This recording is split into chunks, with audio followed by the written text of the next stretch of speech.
नमस्कार दोस्तों, मैं हूं बेनामी और आप सुन रहे हैं हॉरर कहानी, वो भी मेरी जुबानी। दोस्तों, आज की कहानी ट्रक ड्राइवर की है जिनका नाम भैरव ठाकुर है। तो चलिए अब ये कहानी भैरव ठाकुर के नजरिए से सुनते हैं। लेकिन उससे पहले आप लोगों से एक शिकायत है। आप लोग स्टोरी को पूरा सुनते हैं लेकिन लाइक नहीं करते हैं। इस बार मैंने आप लोगों से बहुत उम्मीद लगाई है कि आप लोग अब की बार वीडियो को लाइक भी करेंगे और चैनल को सब्सक्राइब करके अपना सपोर्ट भी जरूर दिखाएंगे। तो अब ज्यादा समय नहीं लेते हैं, चलिए कहानी की शुरुआत करते हैं। मेरा नाम भैरव ठाकुर है और मैं असल में ओडिशा का रहने वाला हूं, लेकिन पिछले 12 साल से मैं अपनी जिंदगी हाईवे पर गुजारता आया हूं। लोग मुझे ट्रक ड्राइवर के नाम से जानते हैं, पर मेरे लिए ट्रकिंग कोई नौकरी नहीं बल्कि एक आदत बन चुकी है, क्योंकि इतने सालों में रात, सड़क, इंजन की गुनगुनाहट और कभी कभी अकेलेपन का दर्द सब मेरे दोस्त बन चुके हैं। मैं ज्यादा पढ़ा लिखा नहीं हूं, बस 8वीं पास हूं, इसलिए मेरे पास जिंदगी में चॉइसेस बहुत कम थीं। मेरा परिवार भी ज्यादा अमीर नहीं रहा है। मेरे पिताजी एक छोटा सा मैकेनिक शॉप चलाते थे जहां मैं बचपन में उनकी हेल्प किया करता था। लेकिन पिताजी की तबीयत एक साल अचानक खराब हो गई और उनको किडनी का प्रॉब्लम हो गया।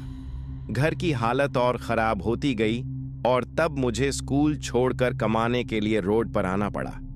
मुझे याद है मैं 18 साल का था जब पहली बार किसी ट्रक में क्लीनर बना था, और तभी मुझे लगा था कि मेरी जिंदगी का असली रास्ता यही है, सड़क। और सड़क ने मुझे बहुत कुछ सिखाया है, किस पर भरोसा करना चाहिए और किस पर बिल्कुल नहीं। और यह भी सिखाया है कि रात के कुछ हिस्से में जिंदा आदमी से ज्यादा मुर्दों का खौफ होता है। अब मैं अकेला नहीं चलाता, मेरे साथ एक लड़का रहता है, अजय शर्मा। उसकी उम्र लगभग 22 साल होगी। बहुत सीधा साधा, शरीफ और मेहनती लड़का है। मैंने उसको अपना क्लीनर रखा हुआ है क्योंकि उसकी माँ घर पर बीमार रहती है और अजय को पैसों की जरूरत होती है। मुझे कभी कभी उसमें अपना ही छोटा रूप दिखता है, बेचैनी भी, उम्मीद भी। उसके साथ सफर काफी आसान लगता है क्योंकि वो हमेशा मुस्कुराकर ही बात करता है। पर हाँ, एक बात उसको मेरे बारे में हमेशा अजीब लगती है कि मैं रात के कुछ वक्त में बिल्कुल चुप हो जाता हूं, जैसे कुछ सोच रहा हूं या जैसे कहीं दूर से कोई आवाज सुन रहा हूं। वो कहता है, भैया आप ऐसे क्यों हो जाते हो? पर मैं उसको कभी सच नहीं बताता। हाईवे की रात सभी को एक जैसी नहीं लगती, पर मेरे लिए रात एक अलग ही रूप में होती है। कभी कभी ऐसा लगता है जैसे अंधेरा मुझे देख रहा हो, जैसे रात अपनी कोई बात सिर्फ मुझे ही कहना चाहती हो। उस दिन हम लोग ओडिशा से दार्जिलिंग के लिए निकले थे। लोड ज्यादा था और रात का टाइम भी हो रहा था, लेकिन दार्जिलिंग का रास्ता हमेशा थोड़ा रिस्की होता है। पहाड़ी मोड़, जंगल वाले इलाके, पतली सड़कें, पर मुझे आदत पड़ चुकी है।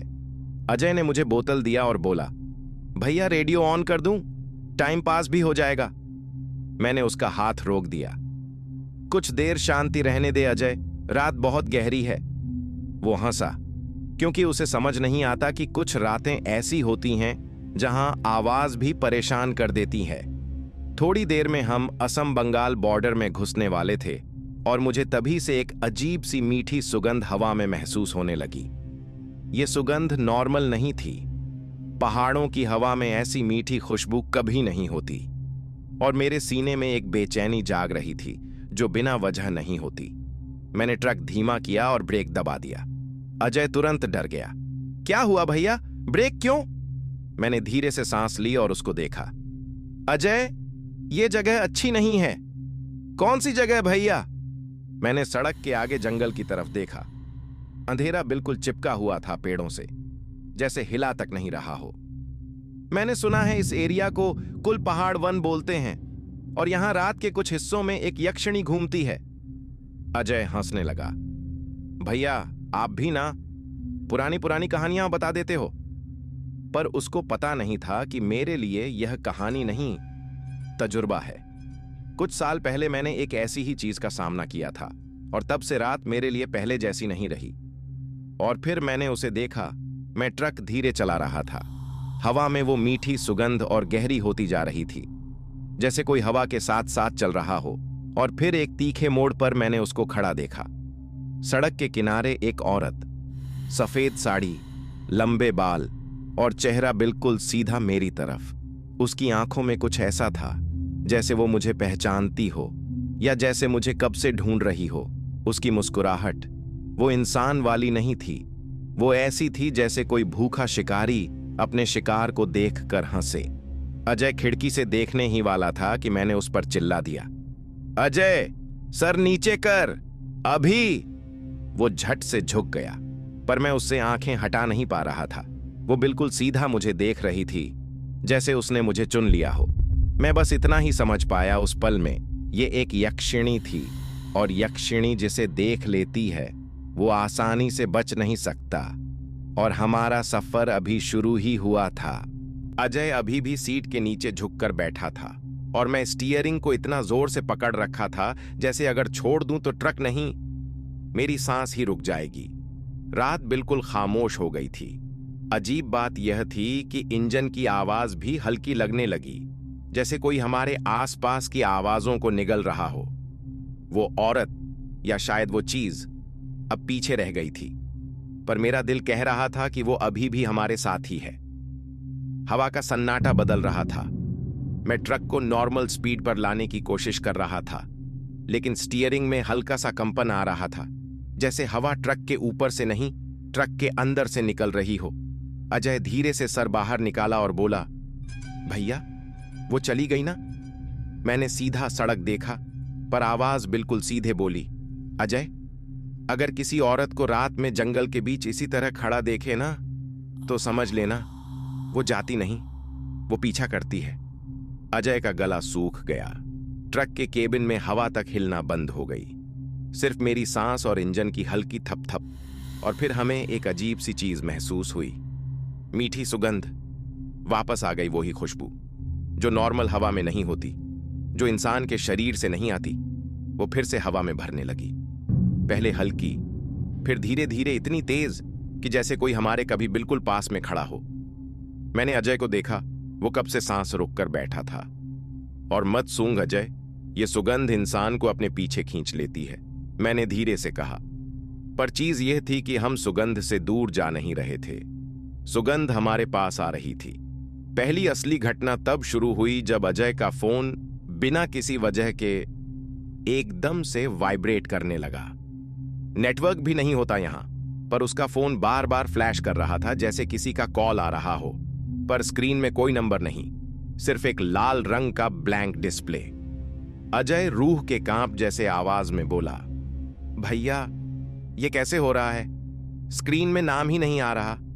मैंने तुरंत फोन छीन लिया। स्क्रीन में सिर्फ एक चीज लिखी थी, लुक बैक, पीछे देखो। और तभी ट्रक के पीछे की मेटल बॉडी पर एक झोर का थक्का। अजय चिल्लाने ही वाला था, पर मैंने उसका मुंह दबा दिया। चुप, बिल्कुल चुप। ये आवाज जानवर की नहीं थी। सच ये था कि वो जो भी था हमारे ट्रक के पीछे आ चुका था। मैंने रियर व्यू मिरर एडजस्ट किया, पर हाथ थोड़ा सा कांप रहा था। मुझे पता था कि हाईवे की सबसे बड़ी गलती होती है पीछे देखना, लेकिन डर की एक अजीब सी आदत है, वो हमेशा उसी चीज की तरफ धक्का देता है जिसे देखना मना होता है। मिरर में पहले कुछ नहीं दिख रहा था, सिर्फ अंधेरा और जंगल। पर फिर अंदर से कोई बहुत पतली हंसी की आवाज आई, ऐसी हंसी जो आधी औरत आधा खून सा होता है। हे हे हे। जंगल की शाखें हल्की हिलने लगीं, और फिर मिरर में मुझे एक साया दिखाई दिया, काला, पतला और लंबे बाल हवा में लटकते हुए। वो ट्रक की बॉडी के साथ साथ साइड में चल रहा था। अजय ने मिरर में देखने की कोशिश की, पर मैंने उसकी आंखें पकड़कर नीचे झुका दी। मत देख अजय, एक बार उससे आंख मिल गई तो तू बचा नहीं पाएगा। पर सच ये था कि मैंने उसकी आंखें तो बचा लीं, लेकिन मेरी अपनी आंखें उसके जाल में फंस चुकी थीं। मिरर में अब साया नहीं, वो औरत खड़ी थी, लंबी, बिल्कुल सफेद, और उसका चेहरा बिल्कुल मेरे मिरर के सामने। और फिर वो मुस्कुराई, एकदम धीरे, और उसकी मुस्कुराहट में आदमी की जिंदगी का आखिरी हिस्सा बसा था। मैंने मिरर को एक झटके में ऊपर कर दिया ताकि उसका चेहरा नजर न आए। ट्रक की स्पीड बढ़ाई, पर एक अजीब चीज हुई। स्पीड बढ़ रही थी, पर रोड सामने लंबे होती जा रही थी, जैसे हम एक ही जगह घूम रहे हों। जंगल के पेड़ अब ज्यादा पास आने लगे थे, जैसे चल नहीं रहे, खिसक रहे हों। और फिर ट्रक के केबिन के बाहर से एक औरत की हल्की सी आवाज आई, भैरव, रुको मत। मेरी रीढ़ की हड्डी तक सर्दी उतर गई। वो मुझे नाम से बुला रही थी, और यह डर अभी शुरू ही हुआ था। सच बोलूं तो उस रात जब मैं और अजय उस काले हाईवे पर ट्रक लेकर बढ़ रहे थे ना, तो मेरी इंट्यूशन अंदर ही अंदर अजीब सी हो रही थी। हवा ठंडी जरूर चल रही थी, लेकिन उस ठंड में भी एकदम घुटन सी, एकदम बेचैनी वाली वाइब्रेशन हो रही थी। और अजय तैयार होकर भी कुछ बोल नहीं रहा था, बस कभी कभी साइड मिरर में झांक लेता, फिर सामने अंधेरे में खोने जैसी नजर से तकता रहता। मुझे लगा शायद मैं ही ओवर थिंक कर रहा हूं, लेकिन सच में हाईवे का माहौल ही अलग हो चुका था। सन्नाटा इतना गहरा कि जैसे कोई दूसरी दुनिया का रास्ता हो, और हवा में एक अजीब सी मिट्टी जली हुई सुगंध, जैसे कहीं बहुत दूर किसी ने गीली लकड़ी जला दी हो। पर फिर कुछ देर बाद एक जली सी लाइट दूर से चमकी। मैंने ट्रक थोड़ा धीमा किया तो समझ आया, एक पुराना ढाबा था, वो भी लकड़ी का बोर्ड लहराता हुआ। मां काली भोजनालय, नाम भी अजीब, रात भी अजीब। भाई रुकते क्या? अजय ने धीरे से पूछा। मैं पहले मना करने वाला था, पर सच में मेरी हालत ऐसी थी कि मुझे एक कप चाय चाहिए ही चाहिए, और ऊपर से ट्रक का इंजन भी थोड़ा गर्म हो रहा था। तो हम दोनों रुक गए। जैसे ही हम दोनों ट्रक से उतरकर ढाबे के पास गए, तो मुझे सबसे पहले एक बात अजीब लगी। ढाबा बिल्कुल खाली था, ना कोई ट्रक, ना कोई टूरिस्ट, ना कोई गाड़ी, बस एक धीमी जलती बल्ब की लाइट, और उस लाइट के नीचे एक पतला सा आदमी बैठा था। दाढ़ी बढ़ी हुई, आंखें गहरी, और रंग ऐसा जैसे सालों से धूप न देखी हो। हम दोनों जैसे ही पास गए, वो आदमी सीधा उठ गया, जैसे किसी ने उसके पैरों को झटका दिया हो। चाय मिलेगी भाई? मैंने पूछा। वो आदमी कुछ बोलता नहीं, पहले हमें ऊपर से नीचे तक देखता रहा, फिर धीरे से पूछा, तुम लोग किस तरफ जा रहे हो इस वक्त? दार्जिलिंग साइड, मैंने कैजुअली बोला। आदमी का चेहरा तुरंत बदल गया। आंखों में वो डर था जो किसी आम इंसान के चेहरे पर नहीं होता। वो डर होता है जो लोग सिर्फ तब देखते हैं जब वो खुद कुछ अनुभव कर चुके होते हैं। यहां से आगे मत जाओ, रात के समय तो बिल्कुल नहीं, उसने हल्की सरसराहट भरी आवाज में कहा। अजय हंस पड़ा। क्यों? आगे रोड बंद है क्या? रोड बंद नहीं, वो आदमी धीरे से आगे झुका। रोड शापित है। मेरी हालत एक सेकंड के लिए फ्रीज हो गई। अजय भी चुप। शापित? मैंने पूछा। कौन सी गाड़ी रोकी यहां? क्या हुआ आगे? ढाबा मालिक ने हवा में एक गहरी सांस ली, जैसे कोई पुरानी याद उसके गले में फंस गई हो। फिर वो बोला, इस हाईवे पर एक यक्षिणी का साया घूमता है, और वो अक्सर उन ड्राइवर्स को पकड़ती है जो रात के बाद इस जंगल वाले हिस्से से गुजरते हैं।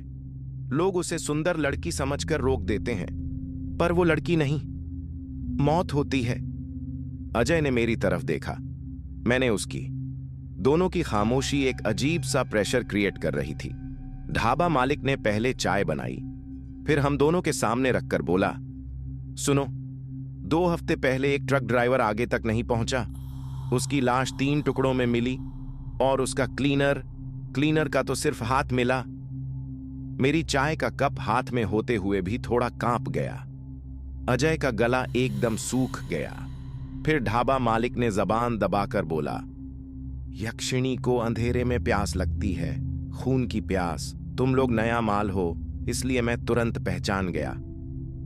मेरी रीढ़ की हड्डी में ठंड दौड़ गई, पर सच ये था कि हम रुक नहीं सकते थे।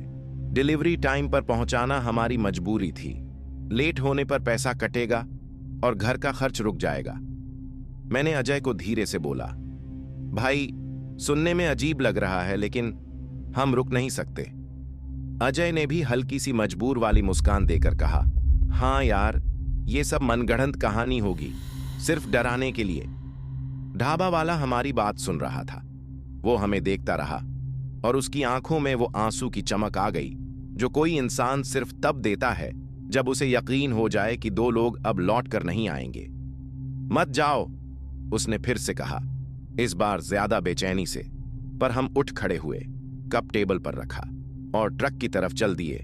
पर जैसे ही हम ट्रक के पास पहुंचने वाले थे, हवा एकदम से रुक गई, जैसे किसी ने म्यूट बटन दबा दिया हो। और उस रुकी हुई हवा में मुझे पहली बार बिल्कुल हल्की, कैसे कहूं, एक लड़की की हंसी जैसी आवाज सुनाई दी। न ज्यादा तेज, न ज्यादा हल्की, बस इतनी कि मेरे पैरों के नीचे से जमीन छूटने लगी। अजय ने भी सुना। मुझे उसके कंधे का हल्का सा कांपना महसूस हुआ और ढाबा वाला अंदर से चीख उठा, मत जाना, वो यहीं आसपास होती है रात के इस टाइम। हवा फिर चली, बल्ब एक बार जोर से झपका और मुझे लगा, कौन जाने ढाबा वाला स्केयर टैक्टिक्स कर रहा हो या फिर ये हाईवे वाकई शापित हो। हम ट्रक में बैठ गए, इंजन स्टार्ट किया। पर सच कहूं, अब पहली बार मेरे दिल में वो असली वाला डर शुरू हो चुका था। वो डर जो आंखों से नहीं, अंदर की इंट्यूशन से डसता है। ट्रक हम ढाबा से निकलकर धीरे धीरे आगे बढ़ा रहे थे, लेकिन असली बात यह है कि मेरा मन अब बिल्कुल शांत नहीं था। अजय को मैं साइड से देख रहा था। उसके चेहरे पर वो टिपिकल मजाक या हल्कापन वाली एक्सप्रेशन बिल्कुल नहीं थी, बस सीधी सी नजर रोड पर चिपकी हुई। मैं भी स्टीयरिंग पकड़े हुए सोच रहा था कि यार, हमें रुकना चाहिए था, पर मजबूरी भी एक अजीब चीज होती है। जब जेब में पैसा न हो और जिम्मेदारी से दबा हो, तो आदमी अपने डर को भी दबा देता है। हाईवे पर एक पतली, सीधी, स्याह रिबन जैसी रोड चल रही थी। लेफ्ट साइड जंगल, राइट साइड पहाड़ों का अंदाजा, बीच में हम दोनों और ट्रक का इंजन का ग्र ग्र करते हुए आवाज। सब ठीक चल रहा था तब तक, जब तक ट्रक का हेडलाइट दूर से किसी चीज पर पड़ता नहीं। पहले तो मुझे लगा कि रोड पर कोई वाइट प्लास्टिक बैग हवा में हिल रहा है, ऐसे ही हल्का सा फ्लटर कर रहा था। पर जैसे जैसे ट्रक करीब आता गया, मैं टाइट होकर स्टीयरिंग पकड़ ढाने लगा, क्योंकि वो प्लास्टिक बैग नहीं था, वो एक पतला सा साया था, और वो भी एकदम सीधा रोड के कोने पर खड़ा। अजय ने धीरे से बोला, भैरव, तू भी देख रहा है ना? मैंने बस एक हम जैसा आवाज निकाला, क्योंकि मेरी आवाज ही बंद सी हो गई थी। जैसे ही हेडलाइट उस चीज पर प्रॉपर पड़ने लगी, मेरा गला सूख गया। वो एक औरत थी, सफेद साड़ी में, लेकिन उसके कपड़े हवा में बिल्कुल हिल नहीं रहे थे। हवा चल रही थी, पर वो बिल्कुल स्टिल, जैसे जमीन में जड़ी हो। और सबसे ज्यादा डराने वाली बात, उसका आधा चेहरा दिख रहा था और आधा चेहरा पूरा अंधेरे में घुला हुआ, जैसे किसी ने उसे डिजिटल तरीके से इरेज कर दिया हो। मैं ब्रेक दबाने की हिम्मत नहीं कर रहा था। दिल से आवाज आ रही थी, भैरव, रुकना मत, रुकना मत। पर अजय ने हाथ मेरे हाथ पर रखा। उसकी उंगलियां ठंडी थीं। अजय, मैंने धीरे से कहा, रुकने का मन नहीं कर रहा, कुछ गलत लग रहा है। पर अजय एकदम स्टबर्न टोन में बोला, नहीं भाई, रुक, औरत अकेली है, इतनी रात में कोई अकेला कैसे हो सकता है, रुक जा जरा। पर मुझे कुछ अलग ही फील हो रहा था। मेरी इंट्यूशन चीख रही थी, भैरव, ये इंसान नहीं। जैसे ही मैं ब्रेक लगाने की सोच रहा था, उस औरत का सर एकदम से एक अजीब एंगल में टिल्ट हो गया, जैसे रबर की बोन हो, और उसका आधा चेहरा जो पहले नहीं दिख रहा था, वो अब धीरे धीरे लाइट में आने लगा। और मैं कसम खाता हूं, उस आधे चेहरे पर आंख ही नहीं थी, बस एक खोखला गड्ढा जैसा। अजय उसको देखकर भी स्माइल कर रहा था, जैसे वो उस चेहरे को सुंदर समझ रहा हो। मुझे लगा शायद वो उस चीज की वाहियात माया में आ गया है। और तभी वो औरत 1 इंच भी न हिले, फिर भी वो ट्रक के बिल्कुल सामने आ गई। ब्लिंक ऑफ एन आई, जैसे टेलीपोर्ट हो गई हो। ट्रक की हेडलाइट्स उसके फेस पर सीधी पड़ गई। मेरा दिल लास्ट बार जैसा चिल्लाया, अजय, पास मत देख। पर तब तक देर हो चुकी थी। अजय की आईज उस औरत की खाली आंख वाले गड्ढे में चिपक चुकी थीं, और अजय के होंठ से एकदम से वो आवाज निकली जो उसकी नहीं थी, भैरव, वो सुंदर है, रुक जाना। ट्रक सीधा उसके सामने था, और मुझे समझ ही नहीं आ रहा था, ये औरत जिंदा है या हम अभी से याक्षिनी के जाल में फंस चुके हैं। उस औरत को देखकर मेरा हाथ स्टीयरिंग पर और ज्यादा कस गया था। अजय की सांस तेज चल रही थी, पर उसकी आंखों में डर कम और अजीब सा खिंचाव ज्यादा था, जैसे वो उस औरत की तरफ खींच रहा हो। मैं ट्रक को धीरे कर रहा था, पर दिमाग में एक ही बात घूम रही थी, ये औरत नॉर्मल नहीं है, इसमें कुछ गड़बड़ है। ट्रक की हेडलाइट उसके चेहरे पर सीधी पड़ने लगी और तब उस औरत ने अपने दोनों हाथ अपने सिर के दोनों तरफ रखे, जैसे कोई अपना दर्द दबाने की कोशिश करता है। लेकिन उसके बाद जो हुआ उसने मेरी रूह तक हिला दी। वो औरत 3 सेकंड में अपना पूरा चेहरा बदलने लगी। पहला चेहरा एक नॉर्मल सी जवान लड़की का, नर्म आंखें, सीधी नाक, जैसे किसी गांव की शांत सी बेटी। दूसरा चेहरा बिल्कुल उल्टा, सारी त्वचा जली हुई, गाल से हड्डी दिख रही, आंख बिल्कुल सफेद, जैसे किसी ने उसे धरती से उठाकर आग में फेंक दिया हो। और तीसरा चेहरा जो सबसे ज्यादा खतरनाक था, उसका मुंह एकदम टेढ़ा मेढ़ा, जैसे हड्डी गलत दिशा में मोड़ दी हो। आंख के नीचे का हिस्सा फटा हुआ, गले से आवाज ऐसे आ रही थी जैसे 2 लोग एक साथ बोल रहे हों, और हर चेहरे के बीच उसके होठों में एक अजीब सी मुस्कुराहट चलती थी, ऐसी मुस्कुराहट जो कोई जिंदा इंसान नहीं दे सकता। अजय थोड़ा पीछे होकर सीधा उस औरत को घूरने लगा, जैसे वो उस चेहरे में खो जाए। मैंने जोर से अजय को झटका दिया। अजय, नीचे मत देख, इसकी तरफ मत देख बे। पर अजय ने मेरी बात सुनी ही नहीं। उसके होंठ से धीरे से निकला, भैरव, ये मुझे जानती है। मेरा खून ठंडा पड़ गया। मैंने कहा, पागल मत बन, कैसे जानती होगी, पहली बार देख रहे हैं। पर अजय बिना पलक झपकाए उस औरत को घूरता रहा। उसका चेहरा तीसरी बार फिर बदला और इस बार उसने अपनी गर्दन थोड़ी झुकाई और सीधे अजय की तरफ देखा। और फिर एक ऐसी भयानक गड़गड़ाई हुई ठंडी आवाज में वो लड़की बोली, अजय। एक पल के लिए मुझे ट्रक का इंजन भी कम आवाज वाला लगने लगा, मानो दुनिया रुक गई हो। अजय का गला सूख गया, उसका मुंह थोड़ा खुला रह गया। उसने बिल्कुल धीरे से बोला, ये मेरा नाम कैसे जानती है? और उस औरत का चेहरा एक अजीब सी लाली लेकर देरी हुई हंसी में बदल गया, जैसे वो इस पल का पिछले कई सालों से इंतजार कर रही हो। मैं उस वक्त बस एक चीज समझ गया था, ये कोई औरत नहीं, ये याक्षिनी है, और ये अजय को पहचान रही है, जैसे पहले से उसे ढूंढ रही हो। मैं ब्रेक दबाने ही वाला था, पर तभी वो औरत अपने लंबे बाल जमीन तक लटकाकर एकदम से चलने लगी, नहीं, फैलने लगी, जैसे धुंध हवा में फैलती है। और वो ट्रक के कार्बन से भी गहरी आवाज में बोली, अजय, बहुत दिनों से रुक रही थी। ट्रक के अंदर हवा ठंडी हो गई, अजय की आंख पागल जैसी हो गई, और मुझे लगा अब हम 2 नहीं, हम 3 हो गए हैं। उसके वो शब्द, अजय, बहुत दिनों से रुक रही थी, मेरे कान में अभी तक गूंज रहे थे। मैंने ब्रेक लगाकर ट्रक को थोड़ा सा संभालने की कोशिश की, पर मेरी उंगलियां स्टीयरिंग पर चिपक कर ठंडी पड़ चुकी थीं, जैसे खून रुक गया हो। अजय का हाल और भी बुरा था। वो सीधे उस यक्षिनी की तरफ झांक रहा था, आंखों में एक अजीब सी चमक, जैसे कोई पुरानी पहचान, जैसे कोई रिश्ते की बात जो इंसान को बस खींच लेती है। मैंने जोर से उसका हाथ पकड़ा। अजय, संभल बे, ये इंसान नहीं है, ये तेरी जान ले लेगी।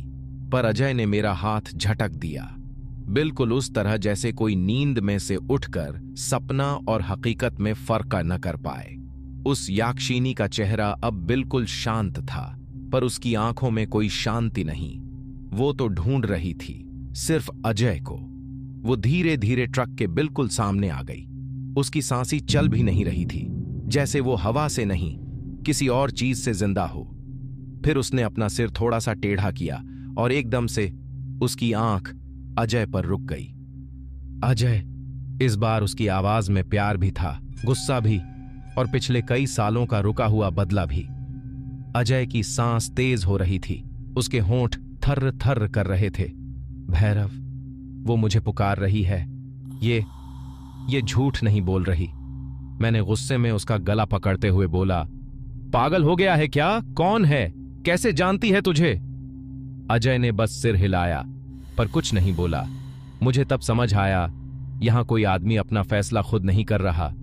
ये हाईवे, ये हवा, ये अंधेरा, ये चीज सब अजय को अपनी तरफ धक्का दे रहे हैं। और तभी यक्षिनी ने वो किया जो मैं जिंदगी भर नहीं भूल सकता। उसने अपने दोनों हाथ पहले अपने सीने पर रखे, जैसे कोई पुरानी दर्द भरी याद को छू रहा हो। फिर उसने अपनी गर्दन थोड़ी ऊपर उठाई और एक हल्की सी फुन जैसी आवाज निकाली, जैसे किसी ने ठंडी हवा से अजय को धक्का दिया हो। अजय का सर एक झटके में आगे को गिरा, जैसे किसी ने उसके कान में कुछ फूंका हो। उसकी आंखें बदल गईं। पहले डर था, पर अब एक अजीब सा सुकून था, एक अजीब सी ढीली तबीयत, जैसे वो किसी जाने पहचाने रास्ते पर जा रहा हो।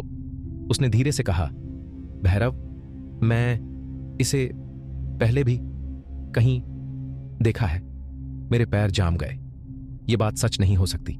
ये ऐसा रिश्ते का दावा नहीं कर सकता जो दुनिया की किसी किस्मत में लिखा ही नहीं। लेकिन अजय की आवाज में झूठ नहीं था, और उस यक्षिनी के चेहरे पर वो टेढ़ी हंसी फिर से आ गई, जैसे वो कह रही हो, हां अजय, पहले भी देखा है।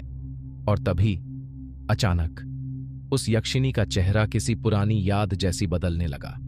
जले हुए हिस्सों में एक पल के लिए गांव की एक नॉर्मल सी लड़की की नक्श पैदा हो गई, बिल्कुल ऐसे जैसे किसी ने उस पर लगा हुआ मौत का नकाब पल भर के लिए हटा दिया हो। अजय आंखें फाड़ कर देखने लगा। भैया, ये तो बिल्कुल सुनीना जैसी लग रही है। मेरे सीने में कंपन उठी। कौन सुनीना? मैं गरज कर बोला। अजय की आंख में आंसू भर गए। वही जो गांव में हमारे स्कूल के पास रहती थी, जो 5 साल पहले रात में गायब हो गई थी। मेरे हाथ से स्टीयरिंग फिसल गया। अजय ने अपनी जिंदगी में कभी सुनीना नाम की किसी लड़की का जिक्र नहीं किया था, कभी भी नहीं। और सबसे बड़ी बात, सुनीना की मौत की खबर अजय ने तब कभी मुझे बताई ही नहीं। मतलब वो जो हमारे ट्रक के सामने खड़ी थी, जल का मुर्दा चेहरा, टेढ़ा मुंह, हड्डी बाहर निकली, वही सुनीना, यक्षिनी का मुंह खुद ब खुद एक और मुस्कान में बदल गया। और उसने धीरे से कहा, अब याद आया अजय। ट्रक के अंदर की हवा एक पल में पत्थर बन गई। अजय की जान उस आवाज में फंस चुकी थी। और तभी यक्षिनी ने ट्रक की तरफ पहला कदम बढ़ाया। थैक, जैसे मौत चलकर हमारे दरवाजे तक आ रही हो। यक्षिणी का वो पहला कदम ट्रक की तरफ पड़ा। थाक, और उस आवाज ने मेरे अंदर से सारी हिम्मत निकाल दी। अजय का चेहरा बिल्कुल सफेद पड़ चुका था, पर उसकी आंखों में अब भी वो बीमार सी, खींची हुई, बेकाबू नजर थी, जैसे उसके अंदर का अजय धीरे धीरे मर रहा हो और कोई और चीज उसे रिप्लेस कर रही हो। मैंने इंजन स्टार्ट करना चाहा, पर कि घुमाते ही इंजन ने एक गंदी सी गलती हुई सांस ली और फिर डेड हो गया, जैसे ट्रक ने भी ये रास्ता आज रिफ्यूज कर दिया हो। यक्षिणी अब बिल्कुल बोनट के पास आ गई थी। उसकी आंखें अजय पर चिपकी हुई, जैसे इंसान की नहीं, जैसे किसी जानवर की जो सिर्फ अपना शिकार पहचानता है। मैं चीखा, अजय अंदर ही रह, दरवाजा मत खोलना, मैं बोल रहा हूं मत खोलना। पर अजय ऑलरेडी लॉक को थोड़ा थोड़ा घुमा रहा था, बिल्कुल ट्रांस में, बिल्कुल उसके कंट्रोल में। मैंने उसके हाथ पर जोर से थप्पड़ मारा। अजय संभल, वो तुझे मार देगी। अजय ने मुझे देखा, पर उसकी आंखों में मैं नहीं था। वो खाली, बिना रोशनी के गड्ढे जैसी आंखें थीं। और तभी यक्षिणी ने अपना हाथ ट्रक के ग्लास पर रखा। ठंडी, जिंदा और मौत जैसी चिपचिपी उंगलियां। ग्लास 1 सेकंड में अंदर की तरफ धंस गया। न क्रैक न ब्रेक, सीधा अंदर पुश हुआ, जैसे ग्लास कोई पेपर हो। और फिर उसका चेहरा विंडो से इतना पास आ गया कि मैं उसकी जली हुई त्वचा की स्मेल महसूस कर सकता था। वो धीरे से बोली, अजय घर चलते हैं। और उस पल अजय ने डोर का लॉक क्लिक करके खोल दिया। नहीं, मैंने उसका हाथ पकड़ा, पर अजय एक झटके में छलांग मारकर ट्रक से बाहर उतर गया। यक्षिणी ने एक पल को सिर्फ उसका चेहरा देखा, फिर उसके होठों पर वो टेढ़ी सी मौत वाली मुस्कान, और फिर उसने अजय का गला एक ही झटके में पकड़ लिया। अजय ने चीखने की कोशिश की, पर उसकी आवाज उसके गले में ही मर गई। मैंने ट्रक का दरवाजा खोलकर भागना चाहा, पर मेरे पैर बिल्कुल जाम हो गए थे। मेरे दिमाग ने चीख कर कहा, भैरव भाग, ये तेरी लड़ाई नहीं। पर बॉडी ने 1 इंच भी नहीं सुना। यक्षिणी ने अजय को जमीन पर उस तरह पटका जैसे कोई मृतदेह हो।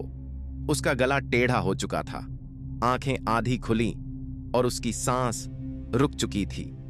पर यक्षिणी ने उसकी लाश को भी नहीं छोड़ा। वो उसका चेहरा पकड़कर उसके कान के पास झुक गई जैसे कोई पुरानी याद सुन रही हो। फिर उसने मेरा नाम लिया, भैरव। उसकी आवाज में इंसानियत का 1% भी नहीं था, सिर्फ भूख। मैंने मुड़कर भागना चाहा, पर मेरी कमर में एक तेज बर्फ जैसा दर्द चुभा। वो मेरे पीछे आ चुकी थी। उसका हाथ मेरी रीढ़ की हड्डी पकड़ चुका था। मैंने चीखने की कोशिश की, पर आवाज ही नहीं निकली। उसने धीरे से कहा, 2 लोग बचे थे, अब कोई उधार नहीं।